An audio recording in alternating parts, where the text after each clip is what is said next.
13 দিনের মতো যে জরুরি অবস্থা, সেই জরুরি অবস্থার সকাল থেকে আমরা যে জিনিসটা যে বিষয়টি লক্ষ্য করেছি, রাজশাহী শহরের সমস্ত পয়েন্টগুলো আমরা লক্ষ্য করে দেখেছি যে সব কিছুই আসলে মানুষের জীবনযাত্রা একেবারে স্বাভাবিক।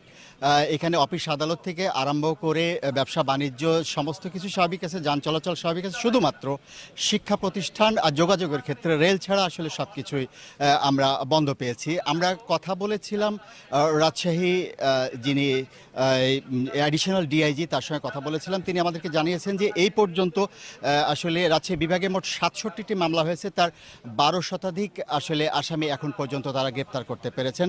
আমরা এখন দাঁড়িয়ে আছি রাজশাহী বিশ্ববিদ্যালয়ে।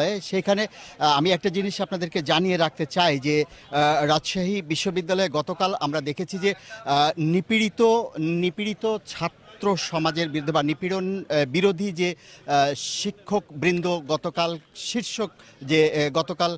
শিক্ষকদের যে একটি মানববন্ধন কিংবা তারা যে একটা কর্মসূচি পালন করেছে, তারই প্রতিবাদে আসলে আমরা একটা জিনিস দেখতে পাচ্ছি রাজশাহী বিশ্ববিদ্যালয়ে, যে মুক্তিযুদ্ধের চেতনা ও মূল্যবোধ বিশ্বাসী প্রগতিশীল শিক্ষক সমাজ এর ব্যানারে আমরা শিক্ষার্থীদের সীমাহীন দুর্ভোগ সহ অনাকাঙ্ক্ষিত হতাহতের ঘটনার সুষ্ঠু বিচারের দাবিতে এবং দেশব্যাপী যে নৈরাজ্য, অগ্নিসংযোগ এবং ধ্বংসযজ্ঞের প্রতিবাদে অবস্থান কর্মসূচি, সেই অবস্থান কর্মসূচি কিন্তু রাজশাহী বিশ্ববিদ্যালয়ের প্যারিস রোডে আমরা লক্ষ্য করছি। এইখানে প্রগতিশীল শিক্ষক সমাজের আওতায় প্রায় আমরা দেখতে পাচ্ছি 2 শতাধিক শিক্ষক, তারও বেশি হবেন, কমপক্ষে 2 শতাধিক শিক্ষক তারা মাঠে এখানে দাঁড়িয়েছেন এবং এই কর্মসূচি তারা পালন করছেন।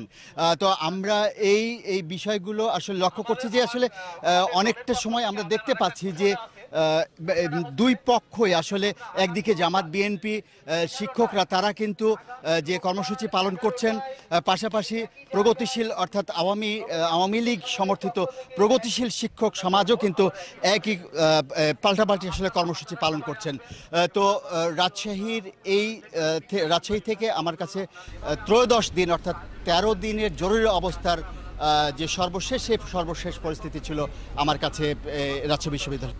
সুদবিহীন ব্যাংকিংয়ে আত্মশুদ্ধির পথ, এনআরবিসি ব্যাংকের ইসলামিক ব্যাংকিং, আল আমিন।